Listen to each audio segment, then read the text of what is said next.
Hi, everybody. As you know, this is the third week of our online classes. As you all may know, the department has decided to have the recording of the classes offline, and your online classes are going to be dedicated to have Q&A sessions. So we're going to act accordingly. Now, let us start where we left off uh, in the previous lecture. So, if you look at the screen, you are looking at page 11 of the second chapter of calculus. We were working on the definite integrals. In the previous lecture, we learned about indefinite integrals and we learned how to uh, use indefinite integrals to solve some differential equations, very basic differential equations. And now we're going to move on and learn about definite integrals. Now, look at the screen. We start the process of defining the definite integrals with a geometrical concept. Now, that geometrical concept is the concept of the net area under the curve. If you look at the figure at page 11, you see the graph for a function like y equal to f of x. And this blue line that you see in the figure shows the function y equal to f of x. And our objective is to approximate the net area under the curve of f between x equal to a and x equal to b. And the method that we choose to approximate this net area is as follows. The first step is that we partition the interval between a and b into some subintervals. Okay? We partition the interval between a and b into a number of smaller intervals. Yes? The second step is that in each subinterval we select some point. Okay? For example, the point chosen in the kth subinterval, which starts at xk minus 1 and ends at xk, is called ck. Okay? And you can see that clearly in the figure also. Now, on each subinterval, the product f of ck times delta xk, delta xk is equal to xk minus xk minus 1. And that actually is the length of the kth subinterval. The product f of ck delta xk is the area of a rectangle with height f of ck and width delta xk. Okay? So f of ck delta xk is equal to the area of this rectangle in the figure which I'm pointing to. Okay? It is equal to the area of this rectangle. Now, And we actually do the same for every subinterval. Now, if this area is positive, it is colored with pink in the figure. And if this area is negative, then it is colored with orange in the figure. Okay? Now, in the next step, we say that the net area under the curve of f of x between a and b can be approximated, and I emphasize on the word approximated, by the summation of the positive and negative areas of all these rectangles. Okay? So if we sum up the areas of all these rectangles, some of them positive, some of them negative, then we have an approximation of the net area under the curve of f.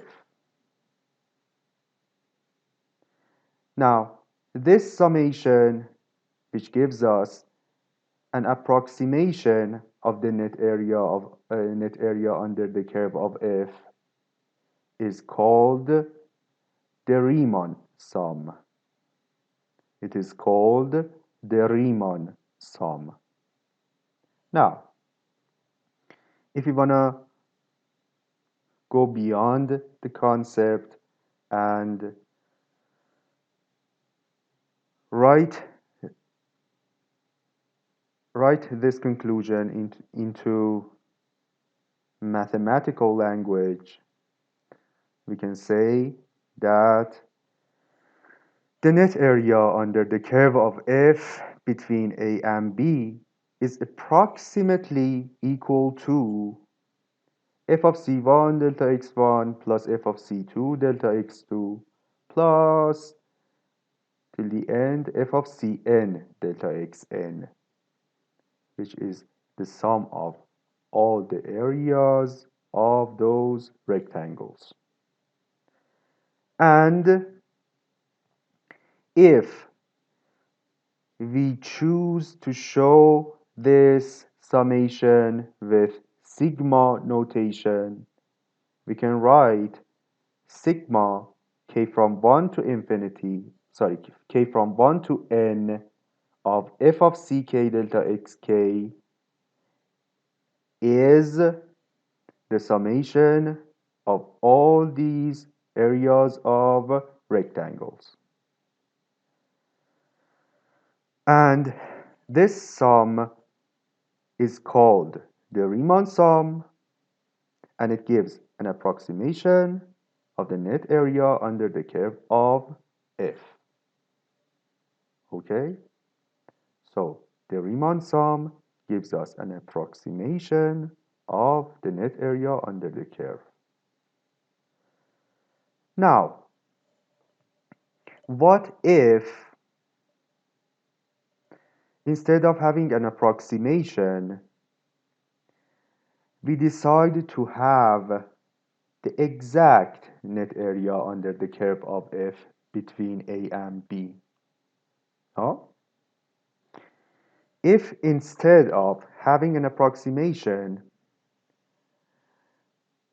we decide to have the exact net area under the curve of f between 2 points, for example, a and b, then we can say that the exact net area under the curve of f between a and b, which we call j, can be calculated when we have infinite number of very, very small subintervals,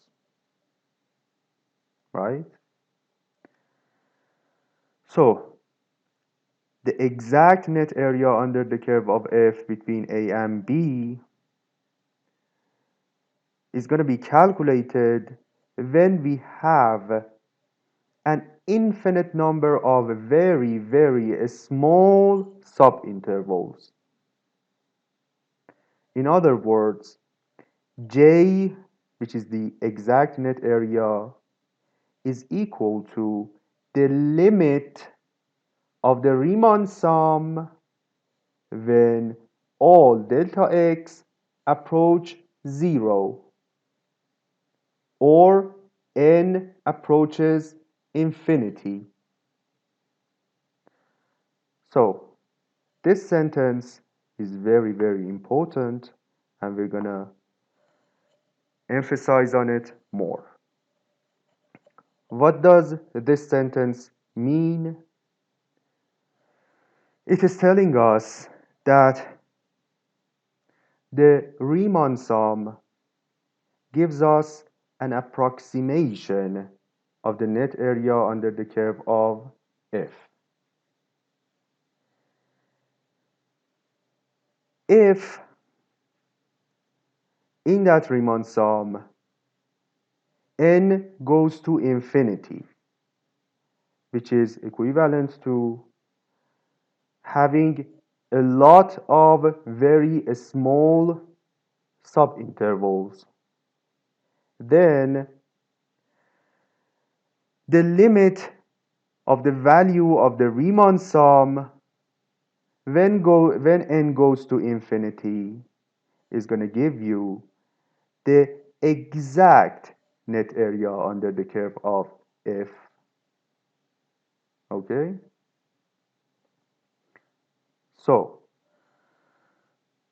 the exact net area under the curve of f, which we show it by J, is actually equal to the limit of the Riemann sum when n goes to infinity, which means the number of intervals goes to infinity, which means the length of the intervals goes to 0, right?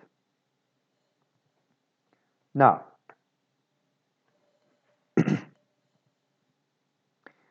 if if this limit, the limit of the Riemann sum, exists,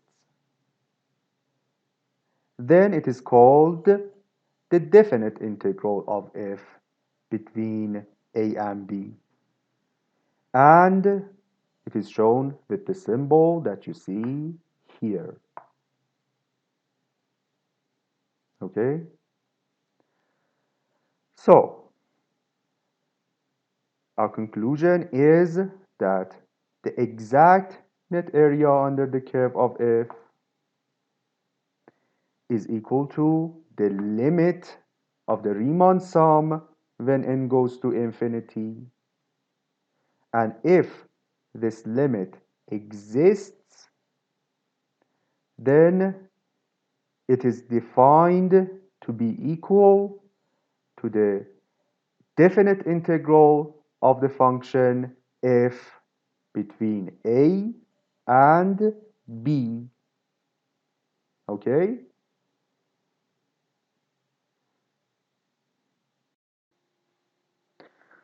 So guys, we learned that we define a definite integral as a limit of a Riemann sum. Okay? Just as we did for lots of other mathematical concepts like derivatives. The definition is something that we have in mind, but as an engineer, when we want to solve problems, we're going to mostly use the theorems derived from those definitions, not usually the definitions. Okay? And you're going to see a very huge theorem that helps us calculate the value of definite integrals. very, very soon. Now, the definite integral, which is defined as the limit of a Riemann sum, if that limit exists, is shown with this symbol, an elongated S, right, for which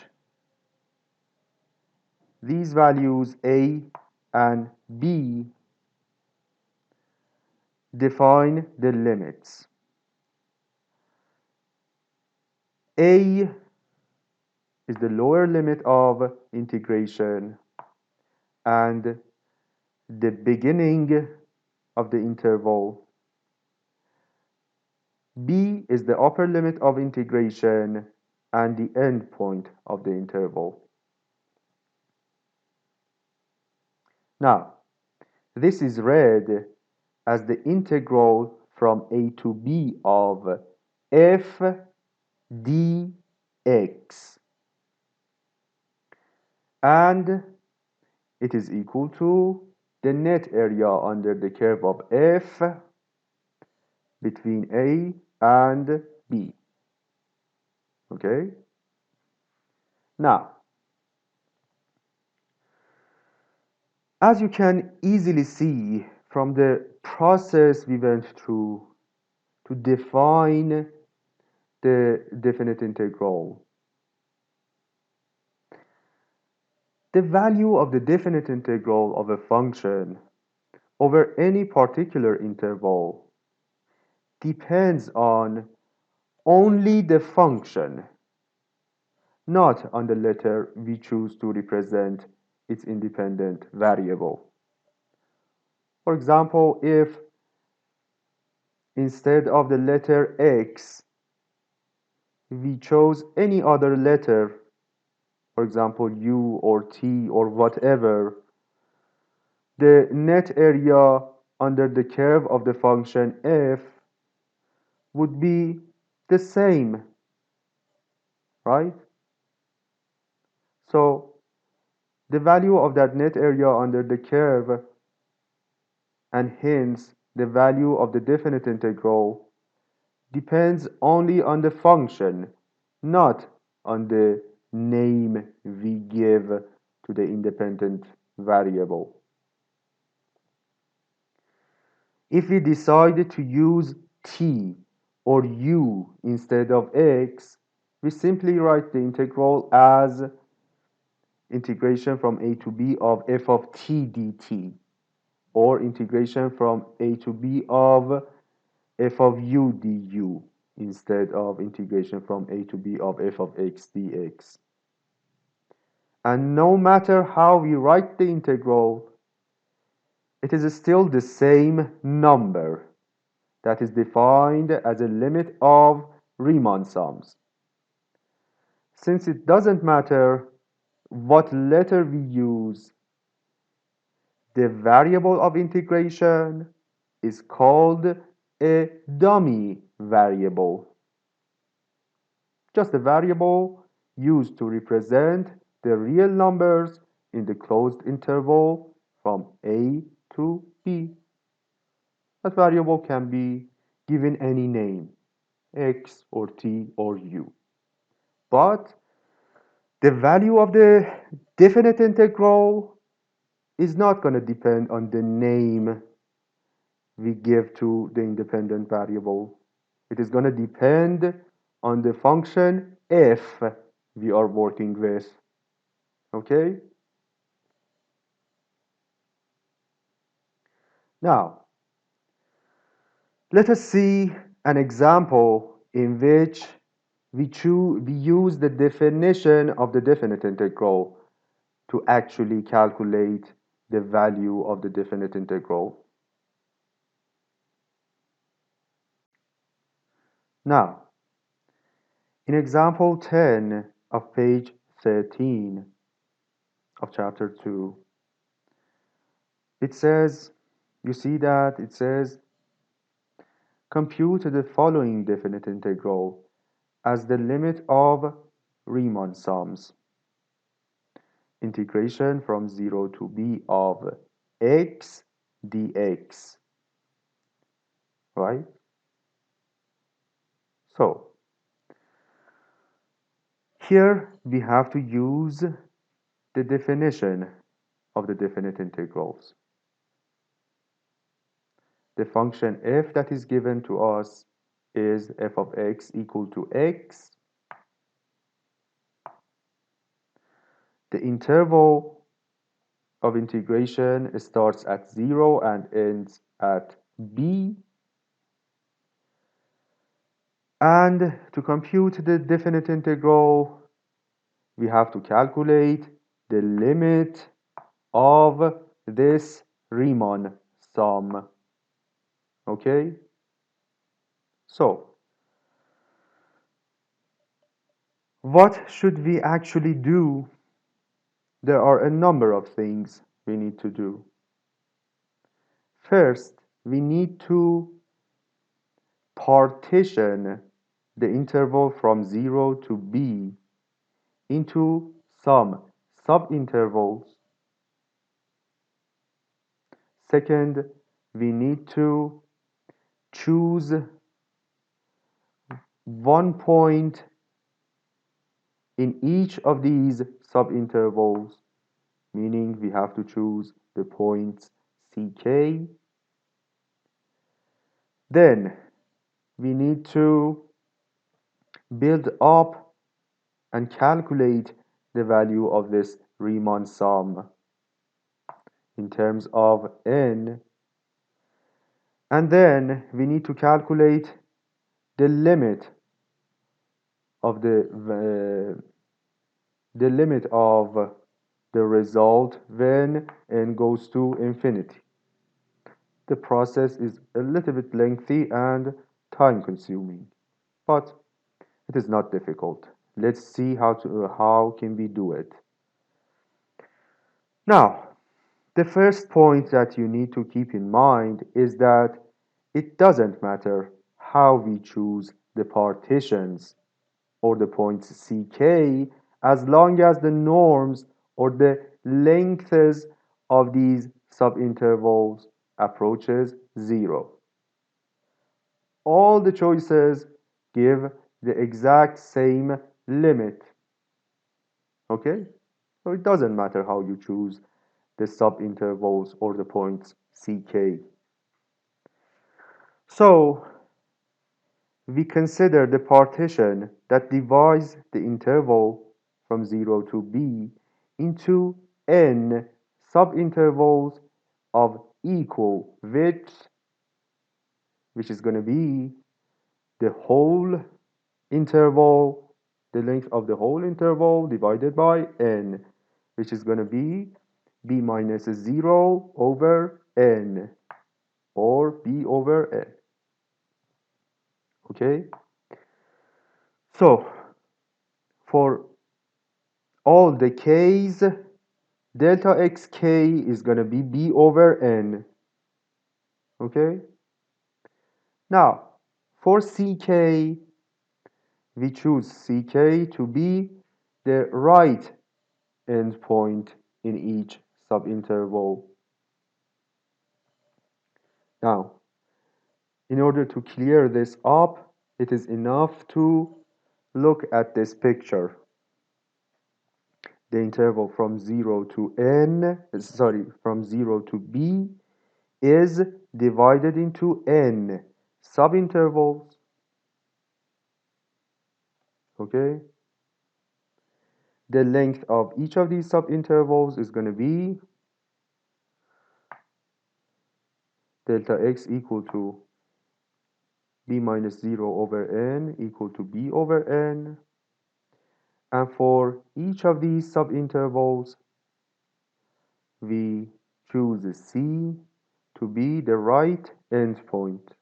So for the first subinterval, follow the cursor. For this subinterval, we choose C1 to be b over n, the right endpoint.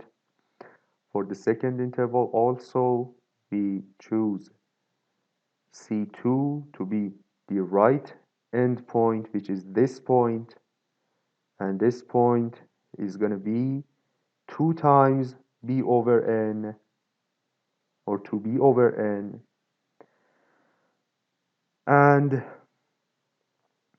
for the last subinterval, we choose C to be the right hand point, which is going to be the point B. And in general, for the kth subinterval, CK is going to be KB over N. Now, using these conclusions, we can find the value of the Riemann sum, which was sigma k from 1 to n f of ck delta xk, which is sigma k from 1 to n f of ck is f of kb over n. And because the function f of x here in this example is equal to x, f of ck is going to be equal to ck.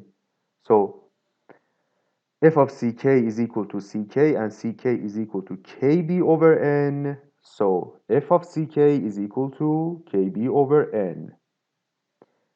And delta xk, the length of the kth subinterval, is also equal to b over n.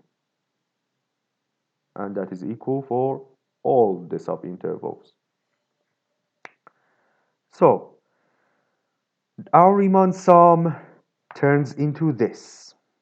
Sigma from k, sigma for k from 1 to infinity to n, kb over n dot b over n, which is kb2 over n2. Now, n is a constant here, and so is b. So we can move b2 over n2 out of this sigma and write b2 over n2 times sigma came from 1 to n k. Now the value of this sigma is actually the summation of the positive integers from 1 to n, right? It is equal to 1 plus 2 plus 3 plus blah blah blah plus n. And we have a formula for that. It is equal to n times n plus 1 over 2. Do you remember that from high school? For example, the sum of the numbers from the positive integers from 1 to 10 is 1 plus 2 plus 3 plus blah blah blah plus 10. That is equal to 10 times 11 over 2, which is 5 times 11, which is 55. Yes?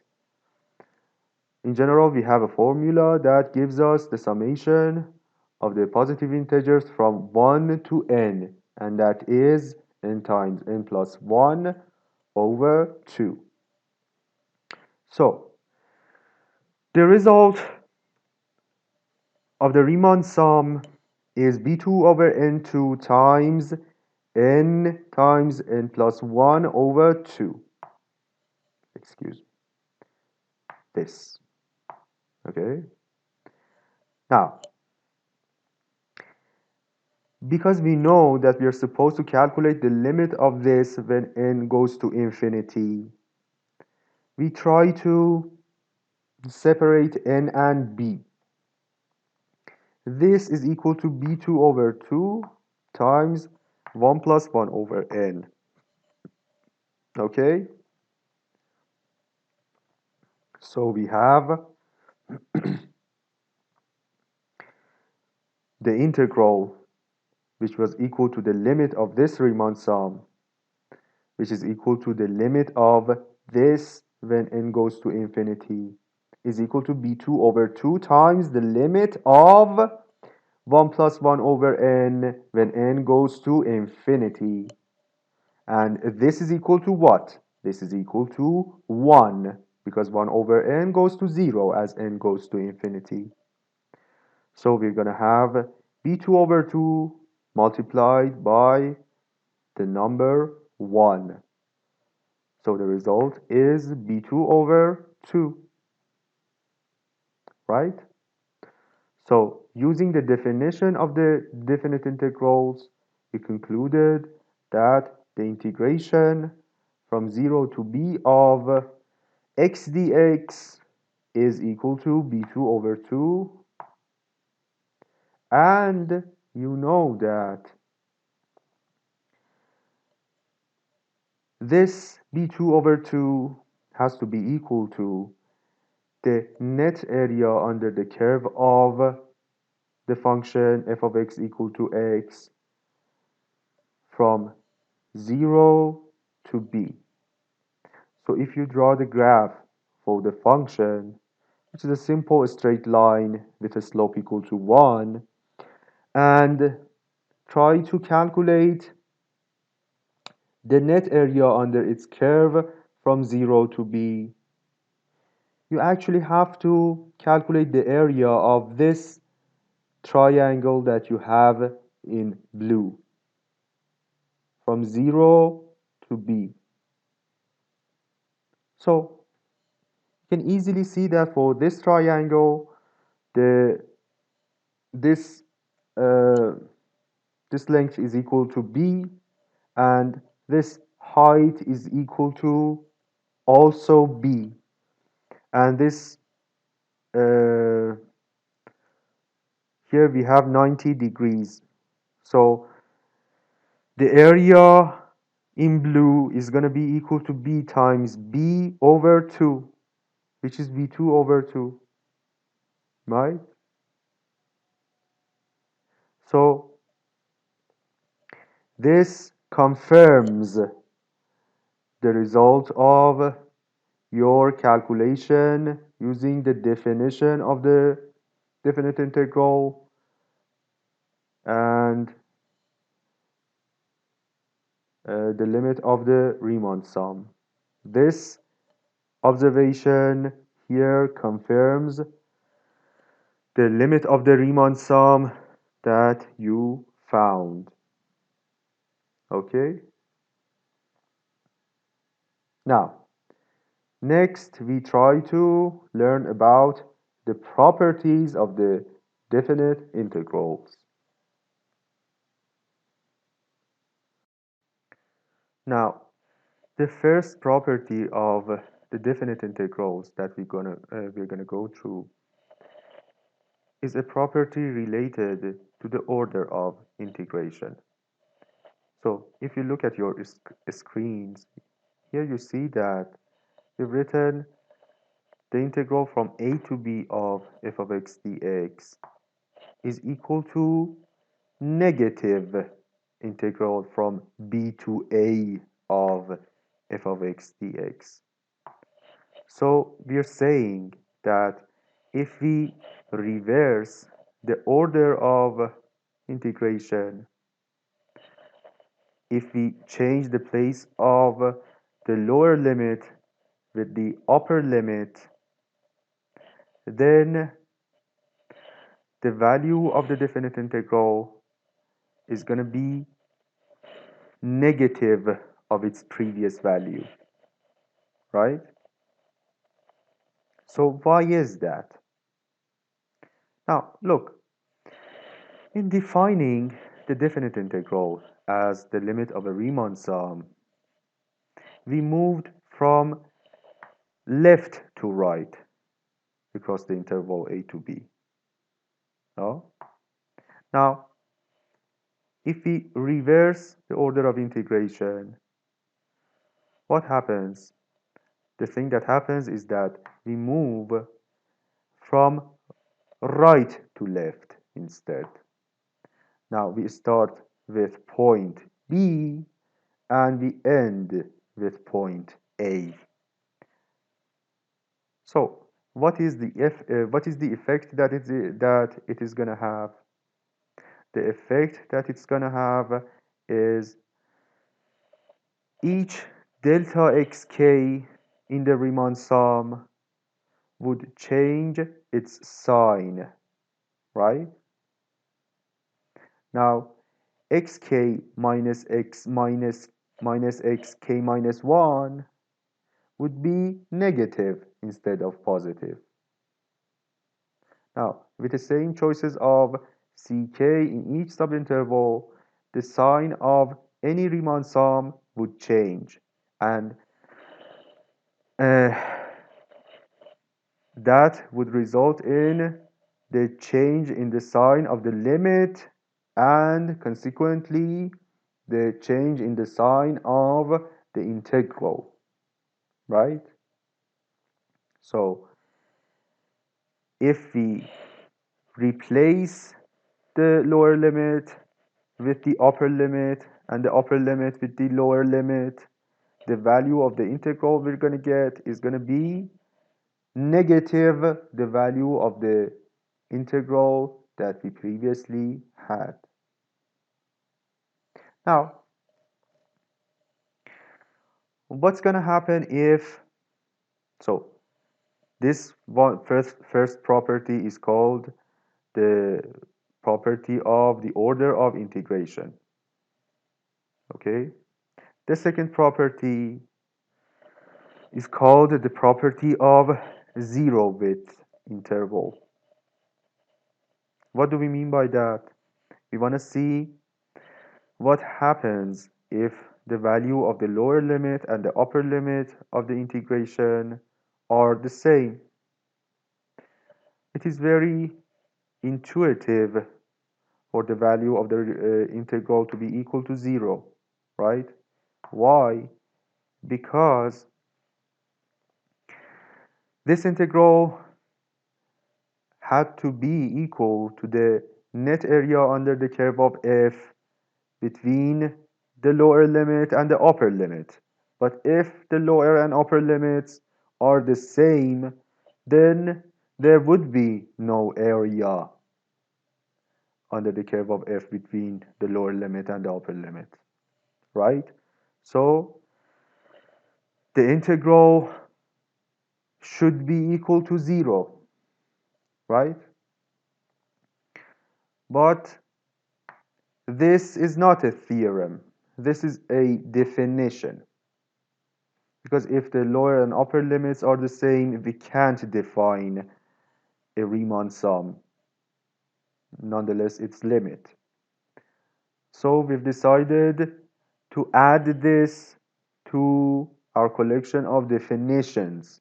This is not a theorem, but a definition. Now, the first two properties we went through.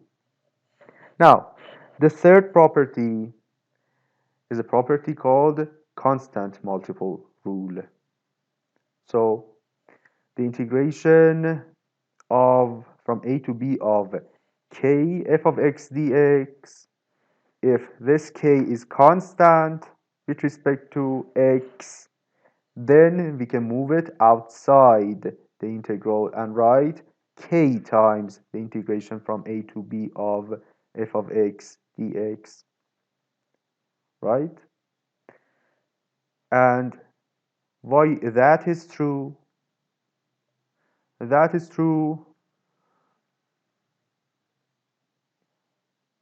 The intuitive reason that I can give you here is just looking at this graph B. Now, if you have a function f of x and you consider the function 2 times f of x, in math 1 we learned that this change would double the value of output. So the graph for the function 2 times f of x is going to look like this. Now, you can see here that the area under the graph of the function 2 times f of x is 2 times bigger, or 2 times of 2 times the area under the graph of y equal to f of x. So the integration of the function k times f of x should be equal to k times the integration of the function f of x, right? Now, the fourth rule is sum and difference rule. It says the integration of f of x plus minus g of x dx is equal to the integration of f of x plus minus the integration of g of x, right? And for an intuitive proof, you still can use the graphs. Look at the part C of this family of graphs. Imagine the function y equal to f of x to be a constant function. Imagine the function y equal to g of x would be the function shown with this brown yellow color. Now, the area under the graph of f of x plus gx, which is this function shown with yellow, would be equal to the summation of the area under the graph of the function y equal to g of x and area under the graph of the function y equal to f of x, right? Hence, the intuitive visual explanation of why this property is true. Now, the fifth property, which is called the additivity.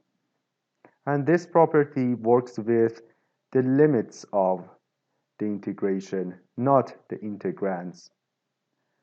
Now, it says that if we have a function f of x and we calculate its definite integral from a to b and add to it the integral of the same function from b to c, it is equivalent to calculating the value of the integral once from a to c, right? And the reason is actually, and the intuitive reasoning for this is very easy. The integral from, imagine, imagine the function y equal to f of x would be this function in this curve in blue. Its integral from a to b is equal to this area colored in orange.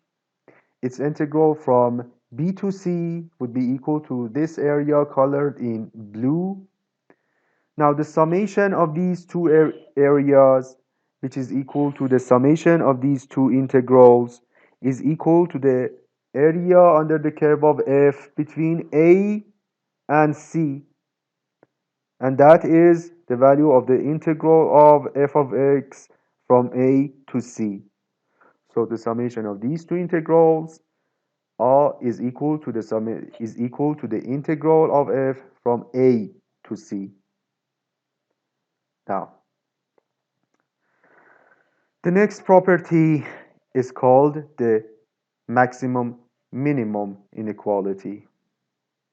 And it says if f has maximum value max of f and minimum value min of f on the interval from a to b, then the value of the integration from a to b of f of x dx is going to be a value between minimum times b minus a, the length of the interval, and maximum times b minus a, the length of the interval. This inequality is a very interesting inequality, this inequality here. You can easily give me the visual proof to this. Look, part E of the geometrical representations of page 15 shows you why this max-mean inequality property is true. Look,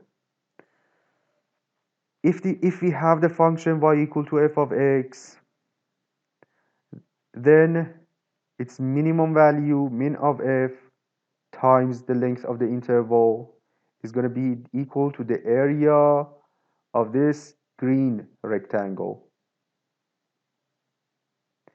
And you see that the area of this green rectangle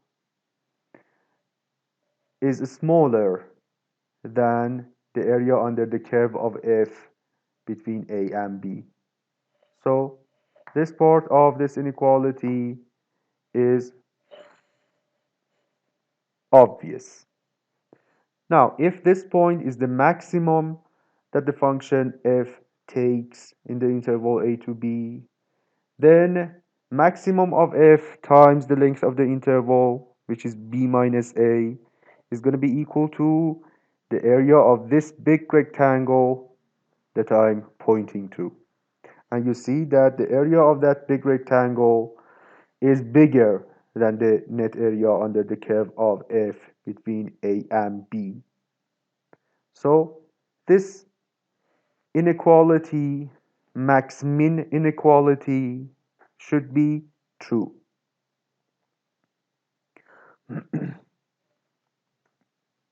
Now, the seventh property is called the domination property, and that can be easily intuitively proven also.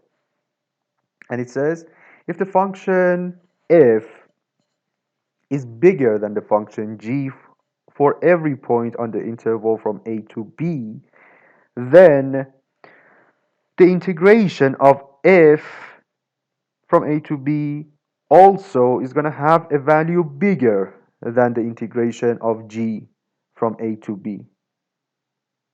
Okay? Now,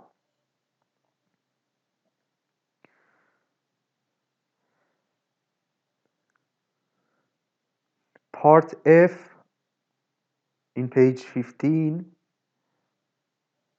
gives you an intuition of this property also. If the function f is bigger than the function g for every x belonging to the interval from a to b, then the function f at every point on this interval is above the function g, right? The function f dominates the function g. So the area under the curve of f is going to be bigger than the area under the curve of g. And the difference is going to be equal to this area in between f and g, right? Now, one conclusion that we can make from this domination property is that if the function f is positive for every x belonging to the interval from a to b, then the integral of f from a to b also is going to be a positive value. That is a useful mini theorem that can help us sometimes. And it is a special case of the domination property. Okay, now guys, let us use these properties we have concluded for definite integrals to solve some examples. Example 11 at the end of page 15 tells you to illustrate some. It tells you to do this. It says to illustrate some of the rules, we suppose that the integration from 1 to 9 of f of x dx is equal to minus 1, and the integration from 7 to 9 of f of x dx is equal to 5. And we also know that the integration from 7 to 9 of g of x dx is equal to 4. Then we are required to calculate these values. Okay, it says use these three to find the value of the following definite integrals.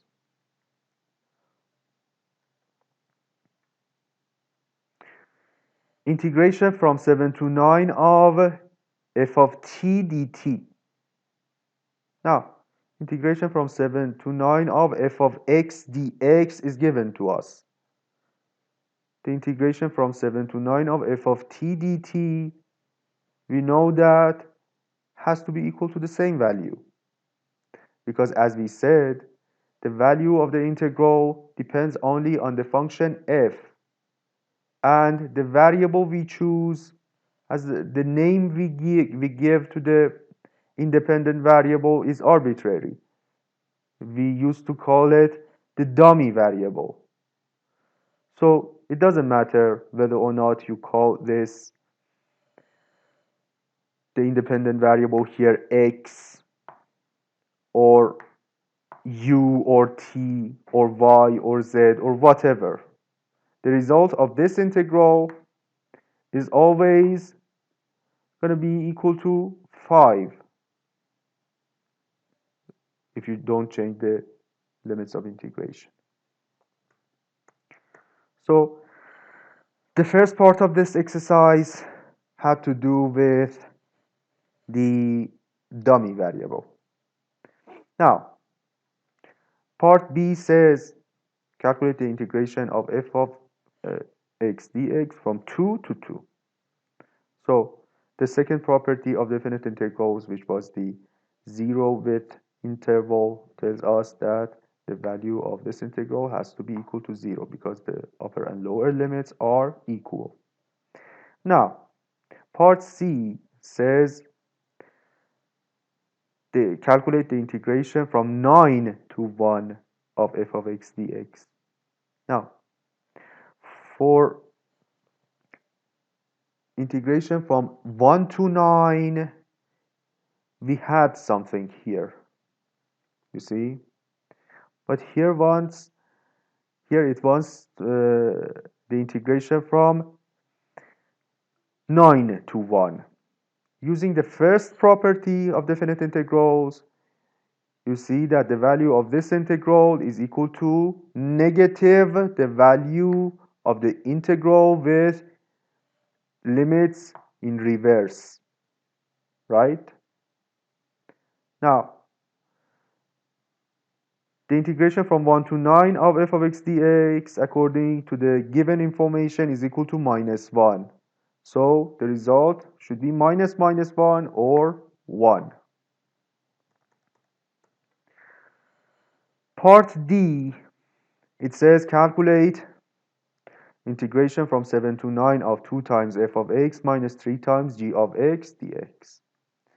Using the properties, we know that the value of this integral is equal to, when we have a minus in between, we can divide this integral into 2, this integral and this integral. We can also use the constant multiple rule to move out 2 and 3. And at the end, we see that this is what needs to be calculated. The value of this integral is given to us. It is equal to 5. The value of this integral is also given to us. It is equal to 4.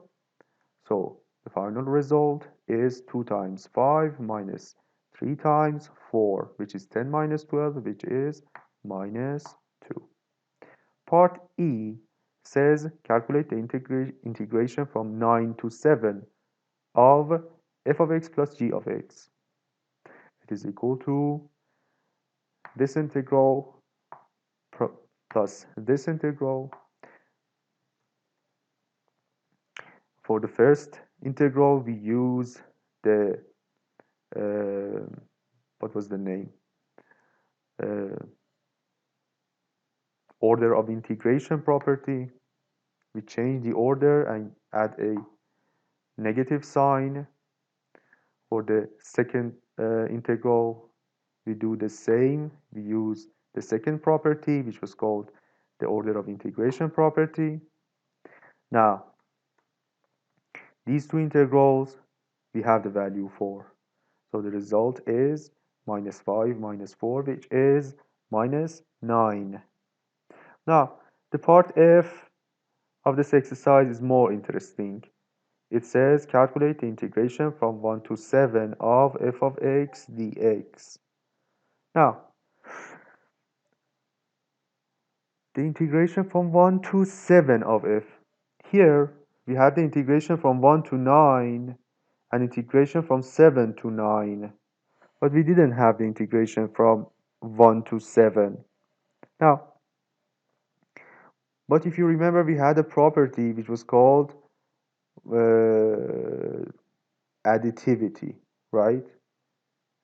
If you look at this additivity property of definite integrals, here you can see that the integration from 1 to 7 of f of x dx plus the integration from 7 to 9 of f of x dx has to be equal to the integration from 1 to 9 of f of x dx, right? So the integration from 1 to 7 has to be equal to the value of this integral minus the value of this integral, which is minus 1 minus 5, which is minus 6. The thing that I just told you is written here. Now, exercise 12 tells you to show that the value of the integration from 0 to 1 of a square root of 1 plus cosine of x dx is a number between 0 and a square root of 2. Now, here we see an inequality. So it seems appropriate to try to use the max-min inequality. It was the sixth property of the definite integrals here, max-min inequality. We are using this property of definite integrals to solve exercise 12. Now, in order to use that property, we have to find a maximum and a minimum for the function under the integral or the integrand. Let us do that. In order to find a maximum and a minimum for this, we start by what we know about cosine function.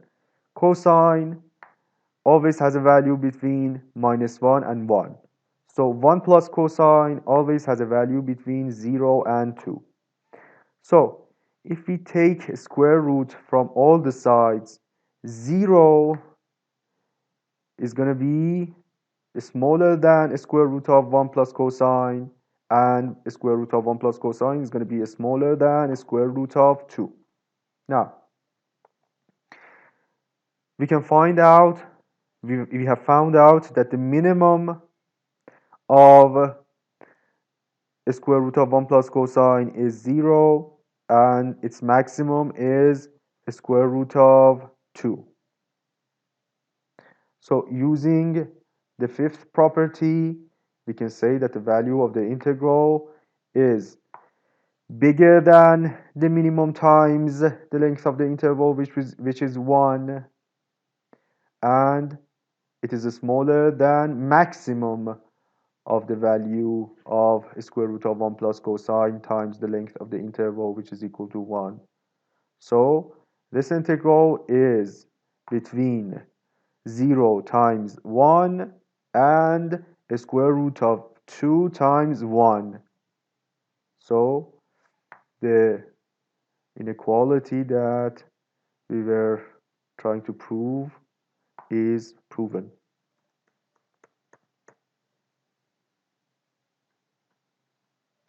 Now, guys, you have to solve these exercises. That is your next homework. It is a very small homework from part 5.3 of Thomas Calculus. You have to solve odd number exercises from 1 to 21. Thank you very much.